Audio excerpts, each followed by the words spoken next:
Hello friends, എല്ലാവർക്കും good morning. അപ്പോൾ ചെമ്മനീർ പൂവിൻ്റെ ഇന്നത്തെ സൂപ്പർ ഹിറ്റ് വിശേഷത്തിലേക്ക് എല്ലാവർക്കും സ്വാഗതം. അങ്ങനെ നമ്മുടെ ശ്രുതി ആണെങ്കിൽ രക്ഷപ്പെട്ടു എന്ന ആശ്വാസത്തിൽ ഇങ്ങനെ നിൽക്കുക. അപ്പോഴാണ് ശ്രുതി വരുന്നത്. അപ്പോൾ ശ്രുതി വന്നിട്ട് ചോദിക്കുകയാണ്, ശ്രുതിക്ക് സന്തോഷമായില്ലേ? അവർ മലേഷ്യയിലേക്ക് പോകാനുള്ള ഇതൊക്കെ ക്യാൻസലാക്കി, സന്തോഷമായില്ലേ? ഇതൊക്കെ കേട്ട് കഴിഞ്ഞപ്പോഴേക്കും ശ്രുതിക്ക് സന്തോഷമായി. അപ്പോൾ അതാവായിരുന്നു രേവതിയും സച്ചിയും കൂടി. എന്താണ് പൗഡർ എടുത്തി, നിങ്ങൾക്കൊക്കെ സന്തോഷമായെന്ന് തോന്നുന്നു. എന്നിട്ട് എന്ത് സന്തോഷമായെന്ന്? എടാ എന്ത് സന്തോഷമായെന്ന് സച്ചി പറയുന്നത്? എൻ്റെ അച്ഛനെ മരിച്ചിരിക്കുന്നത്, അതിലെനിക്ക് സന്തോഷമെന്നാ. അതല്ല, ഞങ്ങളാരും മലേഷ്യയിലേക്ക് പോകുന്നില്ലല്ലോ, ആ ഒരു സന്തോഷമായില്ലേന്നാണ് ഞാൻ ചോദിച്ചത്. ദേ, നിങ്ങൾ മലേഷ്യയിലേക്ക് പോയാലെന്ത്, പോയില്ലെങ്കിലെന്ത്, പക്ഷേ എൻ്റെ അച്ഛൻ മരിച്ചു പോയില്ലേ, അതിനെ തുടർന്ന് മലേഷ്യയിലേക്ക് എങ്ങനെ പോകാനാണ്? അത് തന്നെയാണ് പറയുന്നത്. പൗഡർ ഏട്ടത്തിയുടെ മനസ്സിലുള്ള ആഗ്രഹങ്ങളെല്ലാം നടന്നു. ഞങ്ങളുടെ മനസ്സിലുള്ള എന്താണെന്നും പൗഡർ ഏട്ടത്തിയുടെ മനസ്സിൽ എന്താണെന്നൊക്കെ നമുക്ക് രണ്ടുപേർക്കും അങ്ങോട്ടും ഇങ്ങോട്ടും തിരിച്ചറിയാം എന്നൊക്കെ ഇവരിങ്ങനെ സംസാരിക്കാം. അങ്ങനെയല്ല സംസാരിച്ചുകൊണ്ടിരിക്കുമ്പോൾ, എടാ നീയേ നിൻ്റെ ഷോറൂം അടച്ചോ? ഷോറൂം അടക്കാനോ? എന്തിനാ ഷോറൂം അടക്കുന്നത്? അതിൻ്റെ കാര്യമൊന്നുമില്ലല്ലോ, എനിക്ക് ഷോറൂമിലേക്ക് ഇപ്പം തന്നെ പോകണം. അപ്പോൾ ഇതെല്ലാം കേട്ട് രവി വരുമായിരുന്നു. അപ്പോൾ രവി വന്നിട്ട്, നീ എന്ത് പരിപാടിയാണ് കാണിക്കുന്നത്? എടാ, നിൻ്റെ അമ്മായിയച്ഛനല്ലേ മരിച്ചത്, അപ്പോൾ പിന്നെ ഷോറൂം അടച്ചിടണ്ടേ? നീ സ്റ്റാഫുകളെ വിളിച്ച് പറ, ഷോറൂം അടയ്ക്കാനായിട്ട് പെട്ടെന്ന് പറയടാ. അയ്യോ എൻ്റെ പൊന്നച്ഛ, ഇപ്പോൾ നല്ല സെയിൽ നടക്കുന്ന സമയമാണ്. ആ സമയത്ത് ഷോറൂം അടച്ചിട്ട് കഴിഞ്ഞിട്ടുണ്ടെങ്കിൽ അത് വലിയ പ്രശ്നമാവില്ലേ?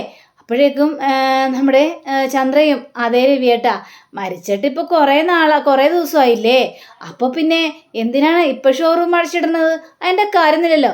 അപ്പോൾ ശ്രുതിയും അതിനിടയ്ക്ക് നല്ല ഡയലോഗ് നല്ല വിടുന്നുണ്ട്. അങ്കിളെ, അതെ, ഷോറൂം അടച്ചിടേണ്ട കാര്യമൊന്നുമില്ല. ബിസിനസ്സിൻ്റെ ഓരോ ടൈമുകളും നമുക്ക് മൂല്യമുള്ളതാണെന്നാണ് അച്ഛൻ എനിക്ക് പഠിപ്പിച്ചു തന്നിട്ടുള്ളത്. അതുകൊണ്ട് ഷോറൂം അടച്ചിടുന്നൊന്നും അതിൻ്റെ കാര്യമൊന്നും ഇല്ല അച്ഛാ. ഇത് കേട്ടുകഴിഞ്ഞപ്പോഴേക്കും, അതെ, നിങ്ങൾക്കൊക്കെ അങ്ങനെ പറയാം, പക്ഷേ ഈ വീട്ടിൽ ഒരു മരണം നടന്നിരിക്കുക. ആ സമയത്ത് ഇവൻ ഇങ്ങനെ ഷോറൂമും തുറന്നു വെച്ചുകൊണ്ടിരുന്നാൽ അത് വല്ലാത്തൊരു ബുദ്ധിമുട്ട് തന്നെയാണ്. എടാ, ഈ വീട്ടിൽ വെച്ചാണ് വല്ല മരണവും നടന്നെങ്കിൽ നമ്മളെന്താ ഷോറൂം അടച്ചിടില്ലേ? ചിലപ്പോൾ ഒരു മാസം കഴിഞ്ഞിട്ട് വരെ തുടക്കമുള്ളൂ. അതേപോലെ തന്നെ ഇതും ചിന്തിച്ചാൽ മതി. നീ നിൻ്റെ സ്റ്റാഫുകളെ വിളിച്ചിട്ട് ഷോറൂം അടച്ചിടാൻ പറഞ്ഞോ സുധി എന്ന് പറഞ്ഞപ്പോഴേക്കും, അപ്പോൾ സുധി ഫോൺ വിളിച്ച് കഴിഞ്ഞപ്പോഴേക്കും, അതെ, അവിടെ തിരക്കുണ്ടോ? അപ്പം നല്ല തിരക്കുണ്ടെന്നോ? പക്ഷെ എൻ്റെ ദൈവമേ, ശരി, ഒരു കാര്യം ചെയ്യ്, അവരോടൊക്കെ പോയിട്ട് പിന്നെ വരാൻ പറ. അതെ, ഞങ്ങളുടെ കുടുംബത്തിൽ ഒരാൾ മരിച്ചു, അതുകൊണ്ട് ഷോറൂം ഇന്നത്തെ ഒരു ദിവസം മാത്രം അടച്ചിട്ടാൽ മതി എന്നും പറഞ്ഞുകൊണ്ട് ഫോൺ വയ്ക്കുകയാണ്. നിന്നേക്ക് എന്ത് ചെയ്യാനാടാ, അവനൊക്കെ എൻ്റെ ഒരു സ്നേഹമില്ലടോ നിനക്കൊന്നും എന്നും പറഞ്ഞുകൊണ്ട് ഇവരെല്ലാവരും അങ്ങോട്ട് പോവാണ്. സച്ചിക്ക് അതെല്ലാം കേട്ട് കഴിഞ്ഞപ്പോഴേക്ക് സന്തോഷമായി. അപ്പോൾ പൗഡർ ഏട്ടത്തിക്കാണെങ്കിൽ ഭയങ്കര ദേഷ്യം വരികയാണ്. അങ്ങനെ പൗഡർ ഏട്ടത്തി നേരെ റൂമിൽ കയറി ചെന്നിട്ട് അങ്ങോട്ടും ഇങ്ങോട്ടും നടക്കുകയാണ്. ദൈവമേ, ഞാൻ വിചാരിച്ചതുപോലെ കാര്യങ്ങളെല്ലാം നടന്നല്ലോ, ഇനി പ്രശ്നങ്ങളൊന്നുമില്ല, മീരയെ വിളിച്ച് ഈ സന്തോഷ വാർത്ത പറയാം എന്നും പറഞ്ഞുകൊണ്ട് വിളിക്കാനായിട്ട് ഒരുങ്ങിക്കഴിഞ്ഞപ്പോഴേക്കും ദേ ചന്ദ്രയാണെങ്കിൽ, മോളെ ശ്രുതി എന്ന് വിളിച്ചുകൊണ്ട് വരികയാണ്. അപ്പോൾ ശ്രുതി ആ ഫോൺ അങ്ങോട്ട് ഒളിപ്പിച്ച് വെച്ചിട്ട് നേരെ കടലിൽ കയറി ഇരുന്നിട്ട് ഇങ്ങനെ ഇരുന്ന് കരയുക. അയ്യോ എൻ്റെ പൊന്നും മോളെ ശ്രുതി, നിനക്ക് സങ്കടം മാറിയില്ലല്ലോ, എന്ത് ചെയ്യാൻ? എനിക്കറിയാം, നിൻ്റെ അച്ഛനല്ലേ മരിച്ചിരിക്കുന്നത്, അപ്പോൾ സങ്കടം മാറില്ലെന്നൊക്കെ എനിക്കറിയാം, പക്ഷേ നമ്മ ഇതെല്ലാം സഹിച്ചല്ലേ മതിയാവുള്ളൂ. ശ്രുതി, നീ കരയല്ലേ. എന്നാലും എൻ്റെ അച്ഛനെ കണ്ടെനിക്ക് കൊതി പോലും തീർന്നിട്ടില്ല.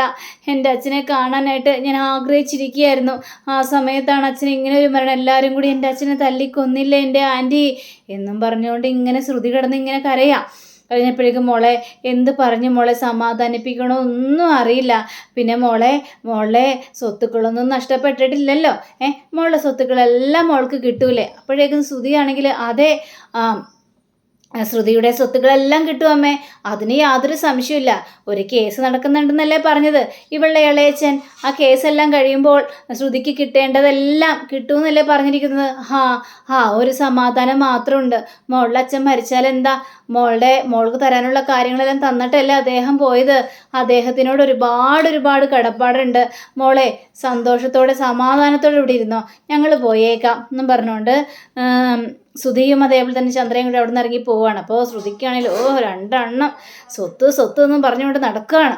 അങ്ങനെ പെട്ടെന്ന് തന്നെ ഒരു വാതിലെല്ലാം കുറ്റിയിട്ടിട്ട് ശ്രുതി ഈ നമ്മുടെ മീരയെ വിളിച്ച് കഴിഞ്ഞപ്പോഴേക്കും, ആ മീരെ, നമ്മൾ വിചാരിച്ച കാര്യങ്ങളെല്ലാം നടന്നു, അടിപൊളിയായിട്ട് നടന്നു.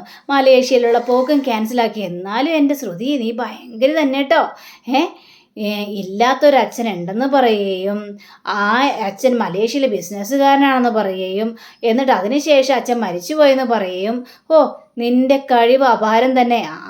പിടിച്ചു നിൽക്കാൻ ഇതൊക്കെ വേണ്ടേ? പക്ഷേ ശ്രുതി, ഇതുകൊണ്ടൊന്നും അവസാനിച്ചിട്ടില്ല. നിന്റെ അച്ഛൻ്റെ സ്വത്തുക്കളുടെ ആ ഒരു കണക്ക് പറച്ചിൽ ഉടനെ തന്നെ നിന്റെ അമ്മായിയമ്മ പറയാനായിട്ട് വരും. അതെപ്പോഴേ പറഞ്ഞു കഴിഞ്ഞു മീര.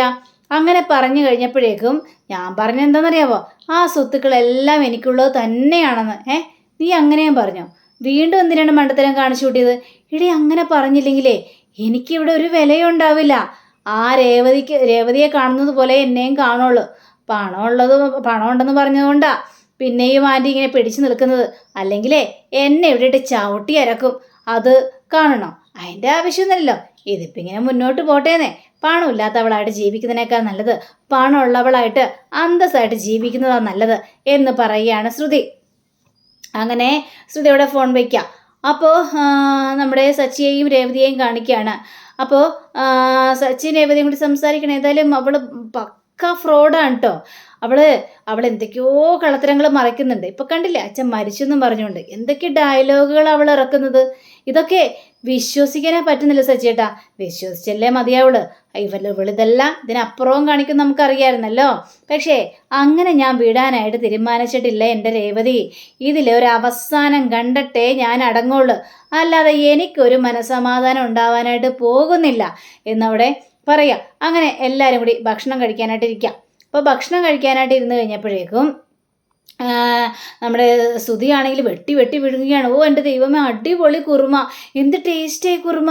അപ്പോൾ എല്ലാവരും ശ്രുതിയെ തന്നെ നോക്കുക.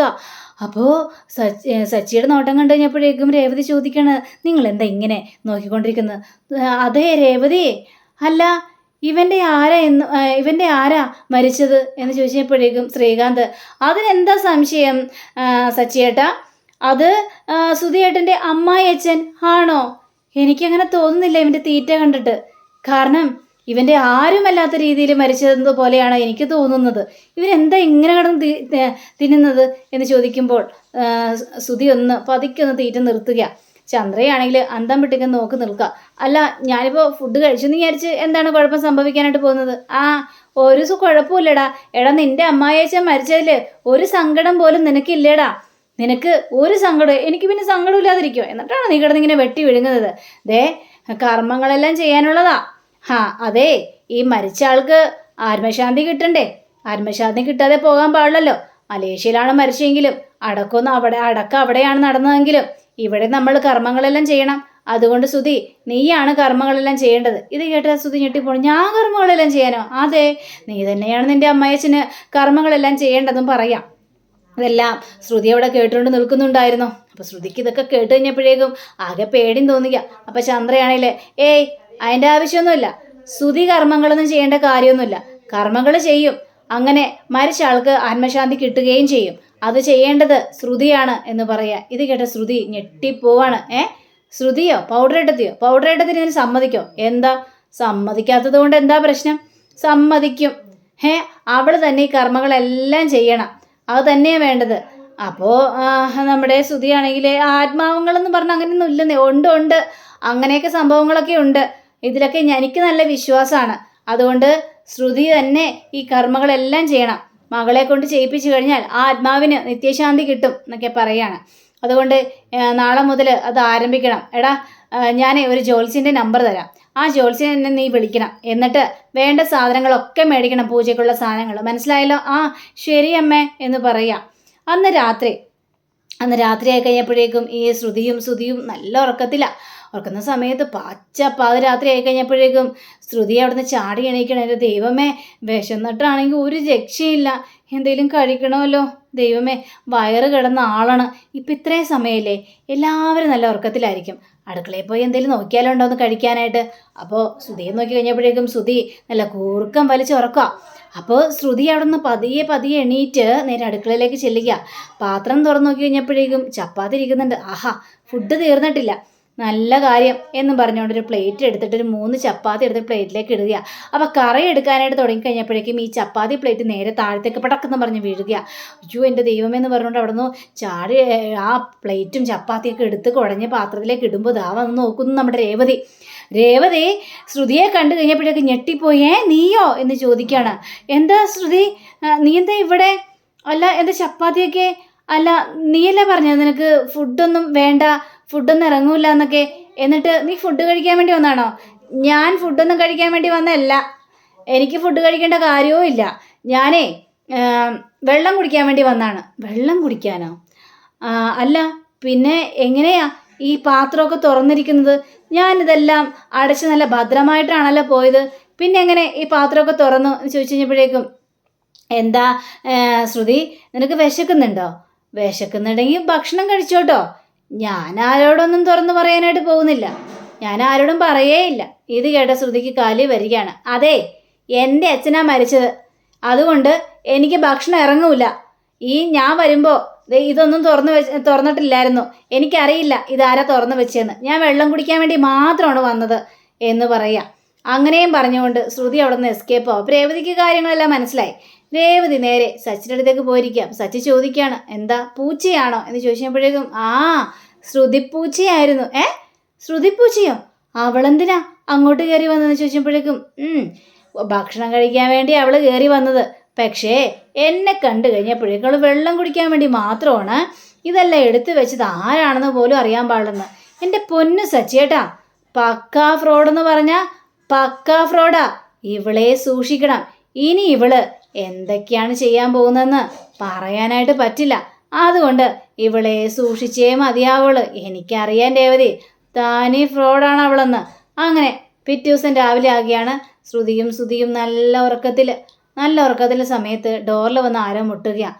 അപ്പോൾ ശ്രുതി പറയാ, ശ്രുതി ആരോ ഡോറ് വന്ന് മുട്ടുന്നുണ്ട്, കഥ തുറക്ക് എന്ന് ചോദിച്ചപ്പോഴേക്കും, ഞാൻ തുറക്കൊന്നുമില്ല, നീ പോയി തുറക്ക്. വീണ്ടും മുട്ടിക്കഴിഞ്ഞപ്പോഴേക്കും എന്തൊരു കഷ്ടം. അപ്പോഴേക്കും ചന്ദ്രയുടെ സൗണ്ടാ, എടാ ശ്രുതി കഥ തുറക്കടാ. അപ്പം അമ്മയാണെന്ന് അറിഞ്ഞപ്പോഴേക്കും ശ്രുതി അവിടെ നിന്ന് ചാടി എണീറ്റ് കഥ പോയി തുറക്കണം. എന്താ അമ്മേ ഈ സമയത്ത് നേരം വെളുത്തിടാ, ദേ ശ്രുതി കിടന്ന് പുതച്ച് മുടി കിടന്ന് ഉറങ്ങാണ്. ശ്രുതി എണീക്ക് ശ്രുതി. ആൻറ്റി ഞാനൊന്ന് ഉറങ്ങട്ടെ ആൻറ്റി, ഞാൻ എൻ്റെ അച്ഛനെ സ്വപ്നം കണ്ടു, അതുകൊണ്ട് എനിക്ക് ഉറങ്ങാൻ പോലും സാധിച്ചില്ല, ഇപ്പോഴാണ് ഞാനൊന്ന് ഉറങ്ങുന്നത്, ഞാൻ ഉറങ്ങിക്കോട്ടെ. എൻ്റെ പൊന്നു മോളെ ശ്രുതി, ഒക്കെ ഉറങ്ങാനായിട്ട് പറ്റും. അതെ, ആത്മാവിന് ശാന്തി കിട്ടാത്തത് കൊണ്ടാണ് നീ അച്ഛനെ സ്വപ്നം കണ്ടുകൊണ്ടേയിരിക്കുന്നത്, അതുകൊണ്ട് അച്ഛന് ബലിയിട്ട് കഴിഞ്ഞിട്ടുണ്ടെങ്കിൽ എല്ലാം ഓക്കെയോ, അച്ഛന് വേണ്ടിയുള്ള കർമ്മങ്ങളെല്ലാം ചെയ്യണം. മോളെ ശ്രുതി, നീ രാവിലെ എണീറ്റ് കുളിച്ച് കർമ്മത്തിനുള്ള കാര്യങ്ങളെല്ലാം ചെയ്യും. അയ്യോ ആൻറ്റി, ഞാൻ കർമ്മം ചെയ്യാനോ? ആൻറ്റി ഈ കാര്യത്തിലൊന്നും എൻ്റെ അച്ഛന് വിശ്വാസമില്ല ആൻറ്റി.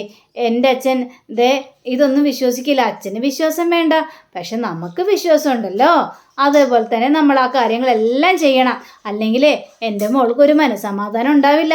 അതെ, പോയി കുളിക്കാനായിട്ട് നോക്ക്. ശ്രുതി പെട്ടു എന്നൊരവസ്ഥയായി. അങ്ങനെയും കാണിച്ചുകൊണ്ടാണ് നമ്മുടെ ഇന്നത്തെ റിവ്യൂ ഇവിടെ അവസാനിച്ചിരിക്കുന്നത്. അടുത്ത റിവ്യൂവിനെ കാത്തിരിക്കുക, സബ്സ്ക്രൈബ് ചെയ്യുക. എല്ലാവർക്കും നല്ലൊരു ദിനം ആശംസിച്ചുകൊണ്ട് തന്നെ നമസ്കാരം. Thank you. See again. By.